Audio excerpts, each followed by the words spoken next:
as I mentioned, today we're going to look at some strategies of outliers, okay? So what is an outlier? An outlier are those of us who choose the path that's a bit different, right? That deviates from the norm. We decide to be the ones who lives at the edges, right? We want to do things differently. Now, all of you sitting over here are also outliers. The fact that you are here tonight proves that you're an outlier. As I mentioned, most people will be at home watching TV, had a long day of work, right? Or maybe they're out with drinks with friends. So the fact that you are here makes you an outlier. In fact, being an entrepreneur is the path of an outlier because we know these easier paths, right? So today we want to look at some of the strategies of outliers. What can we learn from outliers? And the thing is that athletes are a perfect example of outliers. Why are athletes a perfect example of outliers? Sorry, we don't have a clicker, so we're going to try to move in between. So why are athletes perfect examples of outliers? I'll try not to stand in front of the television as well, right? The thing is, becoming an athlete is not an easy feat, right? Especially a professional athlete or elite level athlete. That is a different path. In order to get paid to play a sport that you enjoy, that you love, is not easy. A lot of people aspire to do it. So there are different strategies, or there are some strategies that athletes use, mental strategies, to drive their success. And today I want to look at or share some of these strategies with you as well and see how you can apply it outside of sport, in business, in life, in your careers. So, next, who am I? I'm Kyle Daniels. As mentioned, there's lots of different titles people give you: counselor, coach, psychologist. At the end of the day, I'm just like you, right? I'm an outlier. I'm somebody who's seeking the lessons, the principles, the strategies to level up in life. Growing up in difficult circumstances in one of the most difficult cities or challenging and dangerous cities in the world, ranked one of the most dangerous cities in the world. I needed to learn to understand human behavior, right? For survival. As a kid, I didn't know I was using psychology because I didn't want to get bullied. I didn't want to get robbed. Worst of all, I didn't want to get killed, right? So I needed to understand, if I see someone coming towards me, how do I navigate the situation, right? How do I deflate the situation that could potentially turn into a robbery? And this allowed me to tune into people's behavior. So this was the start of my career, right? My love for psychology. Later on, I went on to study psychology, and I discovered that it was actually psychology that I was using all along.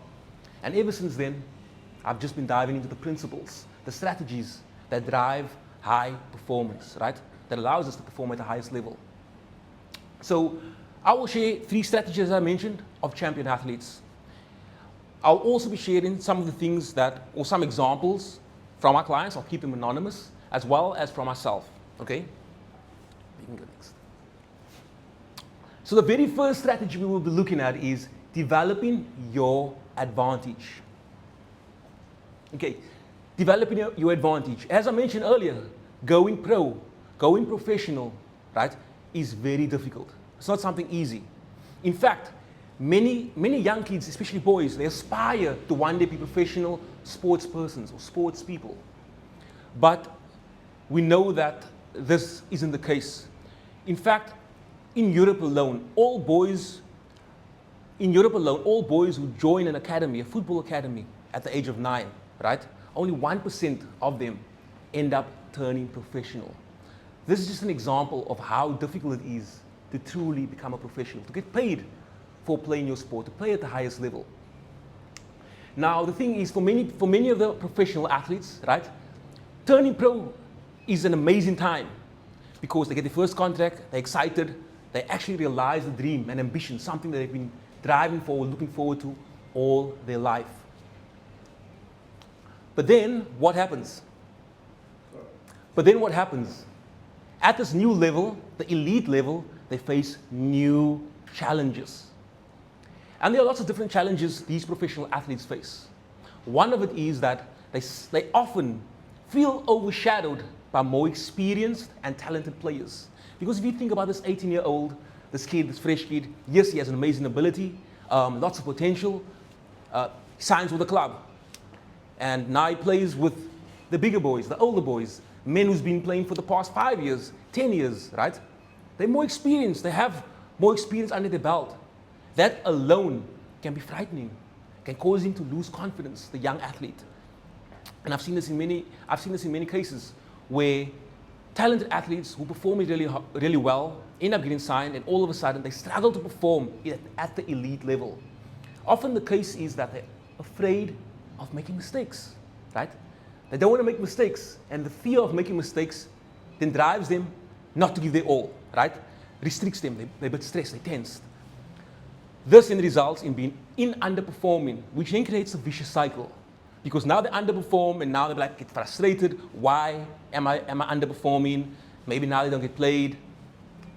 So, as I mentioned, it can a negative impact their performance. So, solution. But before we go into the solution, I want us to draw a reference to our own lives outside of sport. All of you have experiences as well, where you've pursued a particular goal, a vision perhaps, right, to get to a certain level. And now you reach this level thinking that all my problems and challenges will be gone.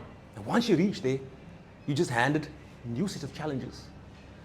So the fact is not that there are going to be no challenges at the level that you desire to be at. Instead, you want to get good at creating solutions to the challenges that you confront. Because you will confront challenges. That's the nature of high performance, right? There are always going to be challenges. But learning how do I manage these challenges, that is where your power lies. That is what creates a difference. So, solution. So one of the solutions, going back to the athletes, so one of the solutions that I often help athletes do is we create their advantage, right? So we look at how can you develop an advantage. And what do I mean by advantage? Something that separates them from everybody else. Something that makes them feel unique as an athlete. There are various things that they can do, but let's look at some world-class athletes. Kobe Bryant, for example, one of his core strategies was his work ethic. That was his advantage, right? Nobody would outwork him. And he even said in interviews, the reason he trains so hard, he often trains 3 times a day, whereas his peers only trains once. And he said, the thing is that over a month, my peers are training about 30 times, whereas I am training 90 times. Now imagine over a year, this is compounding. Over 5 years, how much the distance is compounded. They just can't catch up to him, his ability. And remember, this ability, this competence, right? His training reduces, it basically helps him reduce, variables that can cause him to make mistakes, right? So he's increasing his competence in his skill set. In the same time, it's also making him more confident as an athlete. So both of this are driving his performance. So it's hard for any other person, any other athlete in the league to even compete against him, right? Because they know this guy outworks us. That's one example. Even Michael Jordan, right? Early in his career, he was great, he was talented, but whenever they played the Pistons, known as the Bad Boy Pistons, what happened was that these were aggressive type of play that they played, right? They would push him, they would play heavy defense, and they would push Michael Jordan around. So Michael Jordan needed to look at, what can I do to better prepare for this? So he looked at developing his advantage, right, for that specific situation, which was picking up some weights. So he started lifting weights in the off season, so he could get more big and become more dominant. So he can play a more dominant game. He was really good, but now he can be more dominant. And that helped him as well, especially when they versed the Pistons. So let's go. Okay, now this is just an example of how elite or world-class athletes around develop their advantage, right? In the same way, sometimes it's not only about developing your advantage, it's about leaning in to your advantage. Sometimes it's about leaning into your advantage, because we all have advantages, but often we are looking at the next person. They are special. Oh, wow, look at that guy's ability to speak. Oh, look at this person's ability to network. Or look at this person's smarts. Or their ability to speak multiple languages. We always see what other people have, right? And we neglect to look at what we have, what's special about us, what's unique about us, right? In the realm of high performance and I assume you all want to be better performing, right? We need to lean in to what makes us unique, what makes us different. So whether you're developing it or simply lean into something that you've already developed. I mentioned earlier, I made a reference to the fact that for me, it's psychology, right? At a young age, I needed to learn, as a way to survive, I needed to learn to study people's behavior. This then translated into me developing a love of psychology of human behavior. Now, it's very hard for anybody else just wanting to compete based on, oh, I want to be a coach, right? Or, oh, I want to be a psychologist. They can do it. But my love is from the fact that I do it every single day, whether other people know it or not. Every day, do I not only work with clients where I get to peek into their mind, but I'm learning every single day. I'm a student of it, and I'll always be a student of it. In that way, that's become my advantage. Now let's look at an example from a client. One of my clients, right, he's a professional soccer player in the US. He also grew up on the Cape Flats in Cape Town. And we had a conversation. He told me, you know what? One of the core reasons why he is always a top performer in the league is the fact that it's hard for those people to compete with him, with his hunger, with his drive, with his desire. When they are complaining, he's working because he knows what it is to grow up in bad and severe circumstances. So he's not going to complain about the things that he has in the US. He sees it as a privilege, right? That is his advantage. He's leaning into the fact that he knows what adversity is. And this gives him a huge edge. Let's go. Let's draw some parallels to work, right, and our careers. I'm sure all of you are familiar with somebody who's quickly gone through the ranks at work, right? Who's got promoted at a rapid pace, even though there are people who's been working in this company for a longer duration. Have you ever asked yourself why this is the case? And I can tell you, one of the core reasons this happens is because they've been leaning into their advantage, something that distinguishes them, right? That shines a light on them. It could be their above average technical ability, or it could be the ability to socialize, to network, right? To build relationships. At the end of the day, it's about what separates you. It's not how long you've been at a company, right? But it's how are you separating yourself. So once again, we want to look at what can you do as a person, whether you're an entrepreneur, whether you work in a professional environment, whether you're a student, to develop your advantage. Start developing it today, right? Or better yet, start leaning into the advantages you already have. Shine a mirror, try to identify where are you strong, right? And how can you keep developing that? So benefits of leaning into your advantage. Some of the benefits. Number one, it helps distinguish us, right? It separates us. Now, we need to understand that separation is very essential. Even if you talk about teamwork, right? Yes, teamwork is amazing. We need to collaborate at certain times. But we need to be able to have people who can also drive, right? Who can drive themselves, who are self-motivated. Now, the most essential thing is to understand that why you want to distinguish yourself and why this is essential for high performance, whereas just thinking you're just another, is not, is because when we think we're another, we just be like, oh, I'm just another person, or I'm just another one of these, right? We think, we don't see or we don't push hard enough to say, you know what, how can I continue to separate myself, which is very important. I'll give you an example of a guy I interviewed a few years ago about his first experience at the Olympics, right? And he was telling me, you know what, going to the Olympics was an amazing experience. But once you're at the Olympics, you are just another Olympian, right?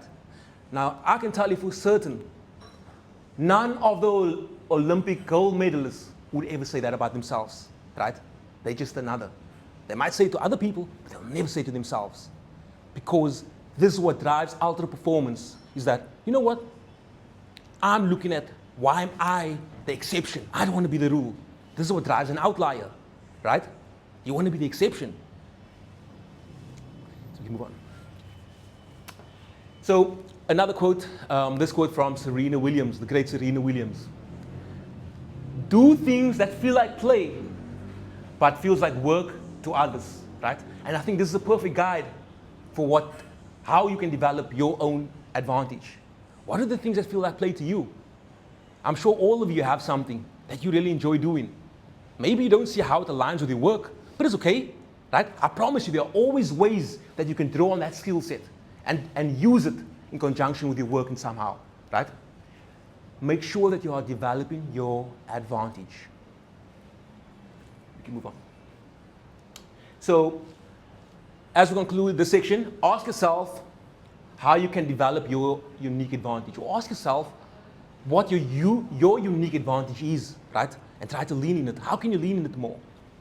And then remember, you want to be the exception, not the rule. If you want to be the rule, you can't be an outlier. Remember, we're all here today not to simply just be outliers, but to be outliers amongst outliers. As the famous philosopher David Goggins says, you want to be uncommon amongst the uncommon.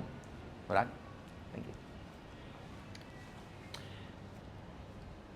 Okay, the next one is learn to lose. Okay? Now, for those of us, or those people who avoid losing, right, or failing, are the same people who fail to live up to their potential. So we understand that losing is very important, right? It's important if you want to win. And the thing is that most people want to avoid losing at all costs. But sometimes it also costs them reaching their potential. So we want to be mindful of it. That, especially in competition, right? Or in life, exactly in life as well. Where losing is, or where we find winning, we also find losing. In fact, they are close cousins. You can't have the one without the other. So imagine athletes going into competition. No matter how hard they work, they can be performing, they can be preparing, they show up on competition day. One's going to win, one's going to lose. But is the loser a loser? Is the loser a loser? I don't think so, right? Losing is part of the game. Think about it. People or teams can win a championship this year. Next year, they can lose. They're still champions. So it's very important for us to be mindful of this fact that we can define what it is to be a champion, right? You need to learn to define who you are and how you speak to yourself if you want to perform at the optimal level. Very essential in life.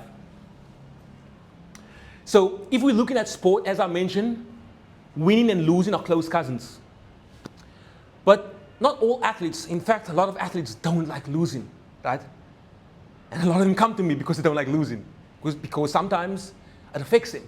It affects self-belief. It affects their confidence. It affects the way they see themselves in the mirror. So we want to be very careful of this fact. That you don't have to like losing, but you need to learn how to lose. Because it's part of the game, right? The game of sport, the game of life. So, we go next again. As I mentioned, that's the problem, negative labels. Okay, solution. Because we understand that losing is a reality for athletes, we ultimately want to ensure that they bounce back at a quicker time. We don't want an athlete to lose a competition and spend a month down or a week feeling sorry for themselves, right? Instead, we want to say, how can they get up and rise at a quicker pace? Because it's all part of the game. How can they prepare for the next competition, the next event? How can they get in the right mental frame? So, number one is, what I usually do with them is, number one is, we want to develop a process that they follow when they do lose. Number one is process. Number two is, we want to reframe what it is to lose. The last one is, we want to ensure that they catch themselves by the labels that they are using, right? Because how you define yourself is how you show up in the world. If you're calling yourself a loser, everybody might as well call you a loser. You're already losing, right? So it doesn't matter the objective results that you're getting, right? Because we all know winning and losing happens. What matters is how you're speaking to yourself and how you're rising. That's what makes you a champion. Let me move on. So let's apply this to outside of sport, okay? Let's first look at failure is a stepping stone. I'm sure you've all heard this, right? There's data we can gain from failure. There's data we can get from losing.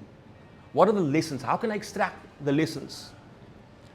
But we also want to ensure that we control our thoughts when we are losing, when we are failing, when we don't get the results that we want, right? I see some of you looking at me, right? I want to ask you, right, a question. Who of you has not faced rejection yet? Okay, nobody, right? Now, who of you, exactly, because at the end of the day, we all have faced rejection. Remember, the thing is that rejection, to be in business is to face rejection. To be living is to face rejection. Rejection is a form of failure. But we can't sit back and feel sorry about the disappointments of yesteryear, right? It's the day that matters, it's tomorrow that matters. Instead, we want to find the lessons when to move forward. So we want to ensure that we don't ruminate. We don't want to spend our entire week thinking about yesterday. Oh, that client said no to me, right? That person said, I can't do this. That person said, you're not capable or competent of it, right? That's time wasted, valuable time. So we want to learn to compartmentalize. What is compartmentalize? Is to box it in. Box in the disappointments. Learn that when something happens, what's the process I follow? How do I put it into a box? And how do I put it away, right? And then, obviously, at a later time, you can go back to that box and look at the lessons. But you don't want to sit and simmer in that. You don't want to marinate in the loss. It's not going to help you. It's not conducive to the outcomes that you want. It's not helping you reach the goals that you set. You move on. And then I mentioned earlier, reframing. Very important to reframe what a loss is. Just because other people see it as a failure doesn't mean you have to see it as a failure. I mentioned earlier, losing is closely aligned with winning, right? So we want to show up on a daily basis, on an ongoing basis, whether we are not getting the outcome we want. Doesn't matter. Losing is in the micro. Most people avoid the losses, the small losses. For us, we see it as one step closer to where we want to be. So reframe what losing means to you. And then is a strategy I usually teach. I call it alchemy, right? We want to learn how do we take something that can be perceived or that is negative, perceived as negative, and can create a negative experience. How can we take it and use it in a positive form or positive manner? So as I mentioned, obviously nobody likes to lose. And when we do lose, we have certain emotions. We get frustrated, we get angry, maybe we lost a huge deal, right? But this is a perfect opportunity to say, how am I taking that energy and using it to fuel my performance? Instead of sitting in it and feeling sorry for yourself, you can actually take that to power you. There are ways that you can power you. You can say, number one, this is the point where most give up, but not me, right? Just filtering out those who truly achieve it from those who say they want it. Another way is reminding yourself, if you tap out now, if you waste this time right now, this opportunity, right? You might be proving the people who said you can't do it right. There's going to be people clapping their hands. We always said she can't do it. We always knew he can't do it, right? So you want to play a mental game with yourself to get yourself into action. The number one thing is you don't want to sit for too long after the loss. You want to get back behind the ball, right? Or back on the field, as the analogy, right? Or back to calling the next client, right? You don't want to sit too long thinking about that. The best way to do that is to remind yourself of the pain. So playing with the pain, the emotion. In fact, pain is a powerful emotion that we can use to drive success. I'm sure many of you use it already, right? And if you don't, now's the opportunity to learn how to do it. Whenever I teach a strategy, I usually have people asking me, but Kyle, I don't like to use the darkness, right, to fuel my performance. And I always say, you know what? In life, we have both negative and positive. If you are only going to perform when things are good, you're not going to get anywhere in life. The pro gets to work no matter the conditions. If it's raining, they still have to put in the work, right?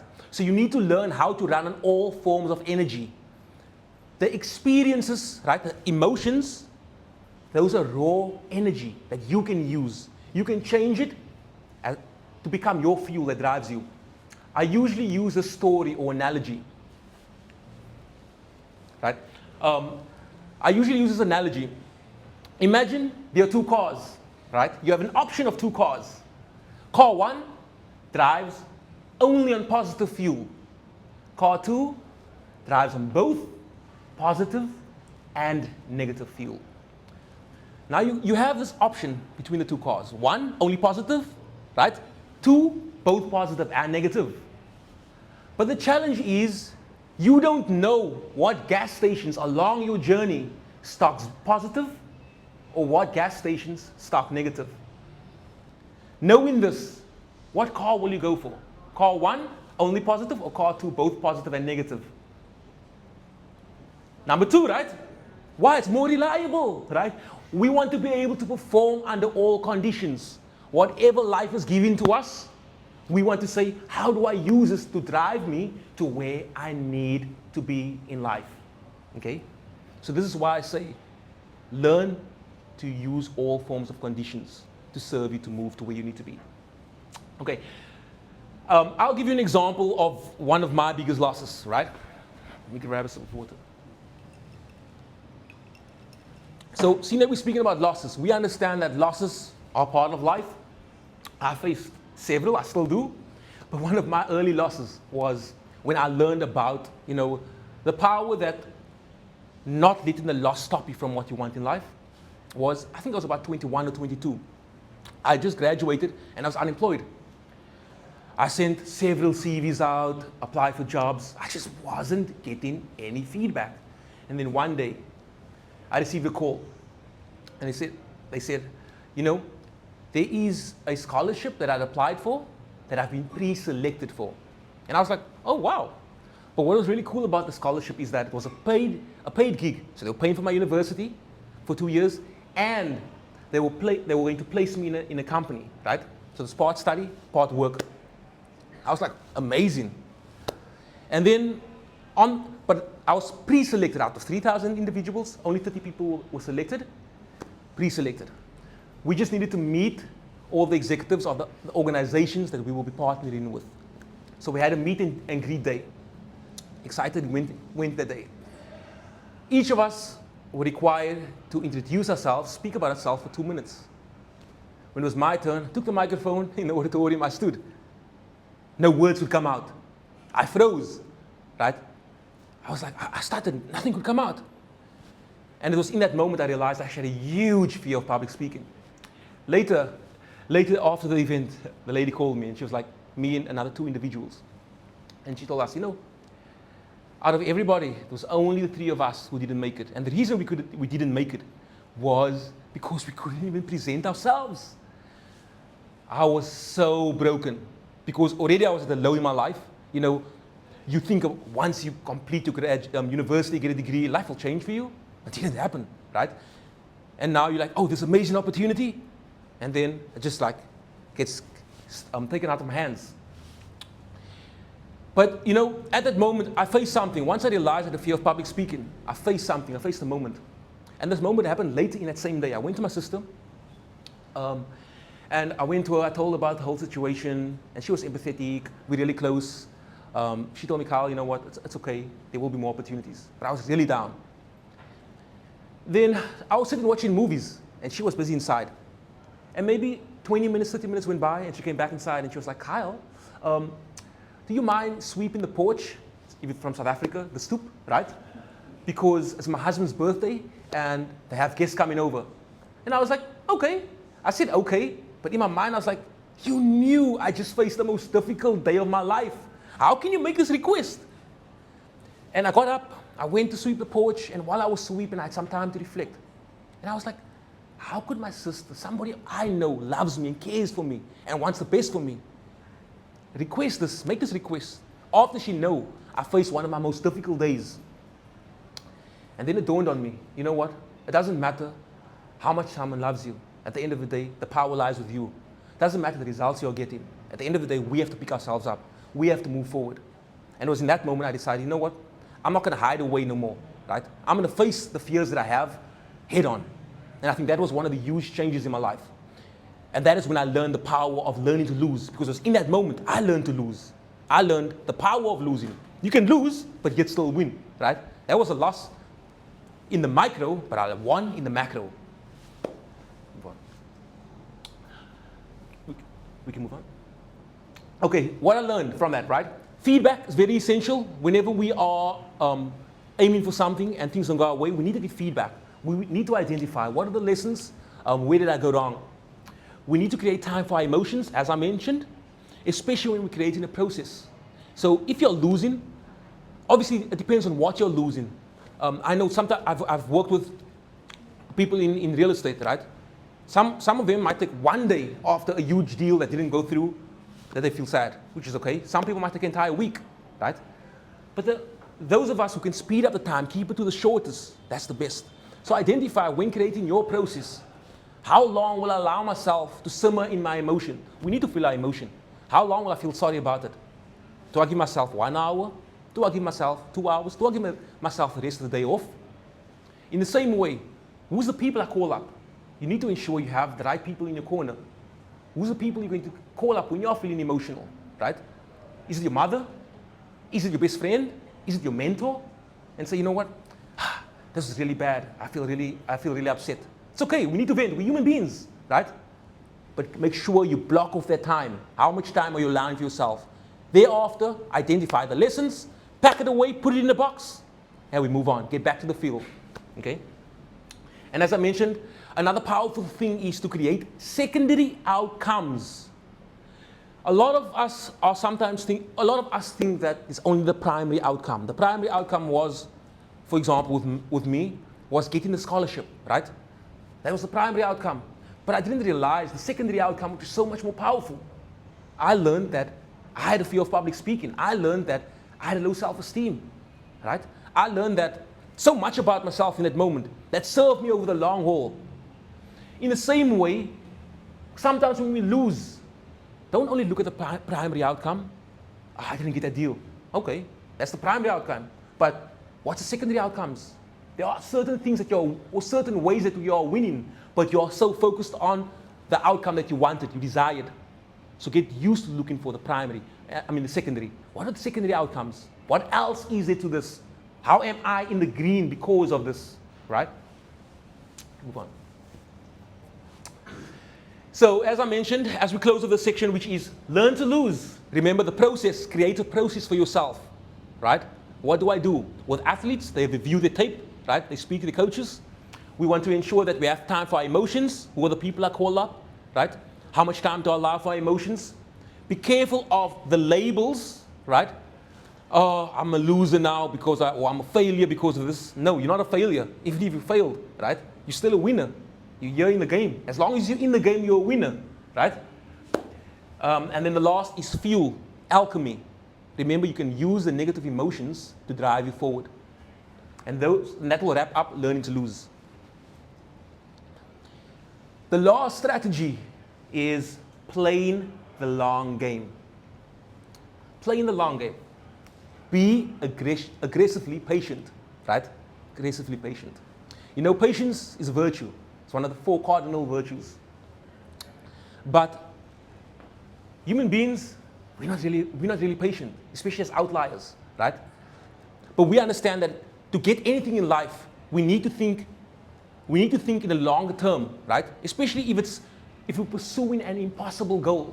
And when I refer to impossible goal, I'm speaking about something that is impossible for you to achieve today, right? That's what we want. It exceeds your reach. Now there's power in that because I gave you an example earlier about my fear of public speaking. That was an impossible goal for me, right? Doing what I'm doing right now was an impossible goal for me. But many of the things or the people I've worked for, where they are today, right, was once or seemed impossible. So I want us all to be mindful of how are we setting impossible goals for ourselves, right? And when we set impossible goals, it shouldn't be in terms of, I want this in the next month, the next 6 months, or the next year. We need to play a longer game. What can you do within the next 5 years, 7 years, 10 years, right? How can you start thinking in terms of decades? There's where the power lies. And going back to my example of public speaking, right? I discovered I had a fear of public speaking at the age of 21, 22, after that scholarship. But I only gave my first talk, like proper first talk, when I was about 29, 28, right? It wasn't the next year. For me, I knew one day I wanted to be a competent communicator, right? I knew one day I want to share the strategies that I learned. Because I knew that, I was prepared to work on my ability. I didn't, even though in the beginning it wasn't comfortable, right? It was very uncomfortable, believe me. It's because you're basically approaching something that you're afraid of, right? Something that makes you anxious. But there's so much power in that. And as outliers, we do understand that our main form of movement is approach, right? Versus avoidance. In psychology, there's two forms of movement, right? If we think about it. We can approach something or we can avoid it. You can't become an outlier. You can't become an entrepreneur. You can't become a top performer in life if you are the avoidant type, right? Oh, there's a problem, I'm avoiding it. Oh, I see this about myself, I'm avoiding it. No. How am I learning to approach the situations, right? How am I making myself comfortable with it? How am I overcoming the flaws, my flaws? Because we all have flaws. We're human beings, right? And even that in itself, the flaws can be your advantage, right? If you know how to play within them. So, when we are playing the long game, we want to understand that what's the thing that I'm pursuing in the long haul, right? How are we constantly making progress on a day-to-day basis? And then we want to also ensure that we are making the required sacrifices. If we look at athletes, professional athletes, they play the long game as well, right? In their time allocated. Yes, professional sport is a short career, but for them to get there, right? They basically pursued it the entire life, from kids. So, if we look at professional athletes, they make tons of sacrifices to get to where they are today. You know, while many people are out, or just think about it, while most of their peers at the age of 16, 17, 18 are out having fun on weekends, they're out training, right? They sacrifice and they cannot go out on a Friday night because they have training early in the morning. There are so many sacrifices they have to make for that goal that they have in the future. So we can go next. Okay. So what the power of playing the long game is that we start making time our ally, right? We start working with time. Because if we are working on something and constantly improving, right, time becomes our ally. The same how Kobe Bryant example I gave earlier, him training 3 times a day, whereas his peers were only training once. Time became his ally, right? Maybe in a week there was no major difference between him and his peers, but he did that consistently. In a month, over a year, over several years, the distance was so much, nobody could catch up. We then also want to ensure we are making the correct sacrifices to attain this long-term vision, as I mentioned, right? Those are the costs. Those are the price you have to pay for what you want. Then we also need to say, you know, I'm prepared to suck until I succeed, right?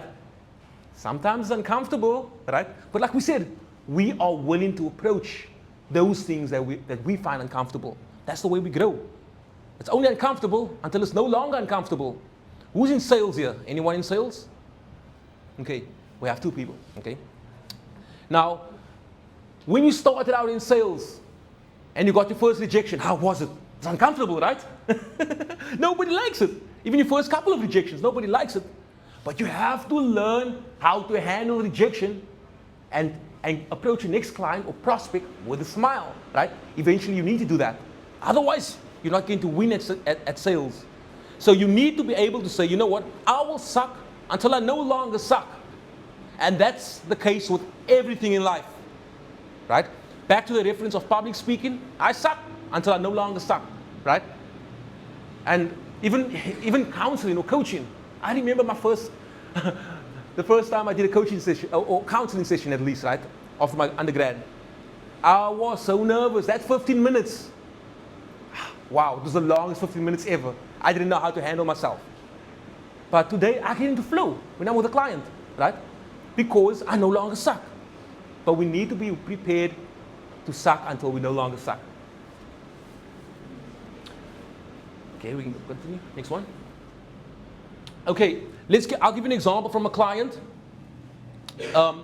So this one guy is an athlete, a sprinter, 200 meter, and he had always had the dream of going to the Paralympics, right? So he's visually impaired. And this was something that he really wanted. Now he grew up he had faced lots of adversity growing up. And for someone like him, that was an impossible dream. But he said, you know what, every day I would train, right? Every day he would work on his ability to one day get to where he wants to be. He made tons of sacrifices along the way. And you know what? And he really thought 2020 was his time, right? And then when they made the selection call for the Olympics, his name wasn't on it. And he was so angry, so upset by this, because he worked so hard for it. But he said, you know what? It's okay. He'll give it another 4 years, and he'll just keep playing the long game, right? He kept preparing. And the thing is, with that, you need to understand, for those of you who are South African, or for those of you who are not South African, you need to understand. He's a 200-meter Paralympic runner, right? The thing is that South Africa doesn't pay his cost to travel for his qualifiers. So there's certain competitions he needs to be at in order to qualify for the event, right? For the Olympics. Whether it's going to Dubai, certain events they do sponsor. Other events, he needs to find his own way to get there. But he was so hungry. He said, you know what? I will do this, I'll do this, I'll do this. It doesn't come from money. And this year, he actually got the call up. So he'll be representing his country. He achieved his dream. It took him more than a decade to make this happen. More than a decade. Now I want to ask you, if it's something that you truly want, what's the one thing you truly want? And are you willing to prepare, right? And spend a decade or more preparing to achieve this one thing. The time's going to go by anyway, right? Anyway, the decade's going to pass. So ask yourself, but are you prepared to make sure that you are moving in the right direction to get there when the decade gets there, right? That I'm there where I need to be. Imagine the satisfaction that you feel. Whereas for most of us, or not for most of us, those who are not really outliers, right? They want the right now, right? That's the nature of human beings. And unfortunately, society has also created this right now, where these social media things, the results right now. I want to win right now. I want to show people I'm winning right now, right? even if it is just a facade, right? At the end of the day, if we're going to keep doing that, we're not going to move to where we want to be. It's okay to suck, as I mentioned, but you know where you're going. You're creating your own rules. It's your life. You're playing by your own rules. As long as you know this is where I'm headed. This is the path I'm on. Okay? And then I want to share this quote with you. Ray Dalio, if you're familiar with Ray Dalio, from his book Principles. You can have virtually anything you want, but wisdom is knowing that you can't have everything, right? And this highlights the importance of having that one thing that you're pursuing, and that you're willing to pursue, right? For a decade, right? For 10 years. Next. And then we spoke about playing the long game. But this doesn't mean that you're playing the long game, you have to go along slowly, right? Urgency still matters. It just means that in the micro, on the day-to-day, I'm extremely urgent about what I want, right? I'm extremely driven about what I need to do. But in the macro, in the grand scheme of things, I'm willing to keep being urgent for the next 5 years, the next 10 years, right? Until I reach there. So it's playing the game on a day-to-day basis, this high level of urgency. I'm making that calls. I'm moving forward. But in the grand scheme of things, I know that it's going to take me a couple of years to get there. That's the power, playing that game. Okay.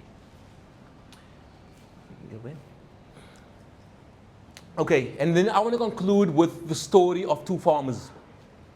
So, this is a story of two farmers. Farmer 1 and Farmer 2. One day they faced a huge drought, right? They are pumpkin farmers. They faced a huge drought and they lost all of their crop. And they were really poor and they were sad. And then they were just walking around the market thinking about how they're going to support their family because now they have no harvest. And they were walking, and one day a good Samaritan came up to them at the market. And he approached him and he said, "Here, Mr. Farmer 1, and here, Mr. Farmer 2. He gave each of them 5 kilograms of pumpkin seeds. They were like surprised, and they were happy, shocked. They hugged the guy, they left. They were like, okay, what are we going to do? What are we going to do? Farmer 1 said, what are we going to do? I'm going to go plant this. Farmer 2 said, really? I'm going to eat this. They headed off home to their farms, and Day by day, each day, farmer 2 would go and visit farmer 1. Farmer 1 would be busy in his garden, in his farm, planting and watering, taking care of his pumpkin seeds. Farmer 2 would be laying there, just eating all these pumpkin seeds, right? So he'd just be eating the seeds. At the end, after a couple of months, a couple of weeks, farmer 1 got a huge harvest, and farmer 2's seeds were all up. He ate it all up, right? So farmer 1 now had enough pumpkin for his family to get through the entire year. And he had enough to sell. Farmer 2 had absolutely nothing, right? Now, the reason I tell you the story is because in life, we can either be the farmer 1, the person who's going to plant and make the sacrifices, right? Or we can be farmer 2, who's going to stand there or lay there and eat and just laugh about it, right? And want it all right now. Now, we can be either, but be very careful as well. Sometimes we can delude ourselves. We can say, you know what, I'm the type of person who thinks long term, but then I'm taking short-term actions, right? I'm doing things for the right now. And it's very important to remember, there was a study done a couple of decades ago, right, about immediate gratification in psychology. It's known as the marshmallow study. And they basically did is they gave a group of kids, young kids, they gave them each one marshmallow at a time in a room. And they said, what's going to happen is, I'm going to leave the room. If I return, I'm not telling you how long, if I return and you haven't eaten your marshmallow, I'll give you a second marshmallow. And the video, you can actually watch a video on YouTube. These kids were struggling, right? Trying to distract themselves from this marshmallow because it's like human beings, we want it right now, right? Whatever it is. Some of them decided not to eat it and got a second marshmallow. Some of them decided, you know what, it's worth just eating it now. Now, the great thing about the study, it was what is known as a longitudinal study. So they followed these kids, right, over their lifetime. And they discovered that those kids who said, no, I'm not eating the marshmallow now, I'm waiting for my second marshmallow, they were all around more happier and successful in life, right? I think it went all the way up to 50, right? I'm not sure if it was longer. Whereas the others, I don't know about the others, but that is the outcome ultimately. In the same way, we want to think in this particular way. It's okay sometimes to say no in the right now because I'm pursuing something in the future. Okay, so today I shared three mental strategies that champion athletes use to get the edge, to be outliers. We then looked at how can we apply these strategies in life outside of sport to get our own advantage, right? To become outliers amongst the outliers. We spoke about the three strategies were developing your advantage or leaning into your advantage, right? Remember, you have to be unique. You have to separate yourself if you really want to win at the highest level. You're not like them, okay? The second was learning to lose, right? We know that winning and losing are close cousins. So if we want to win, we're simultaneously opening ourselves up to potentially losing. But losing doesn't make you a loser. You define who you are and you keep showing up.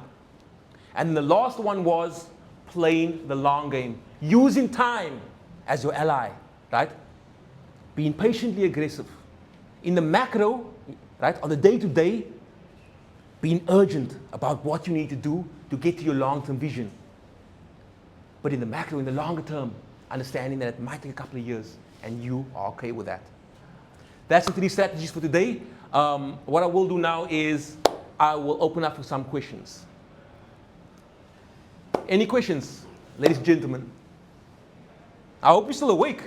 I have a question. Yes.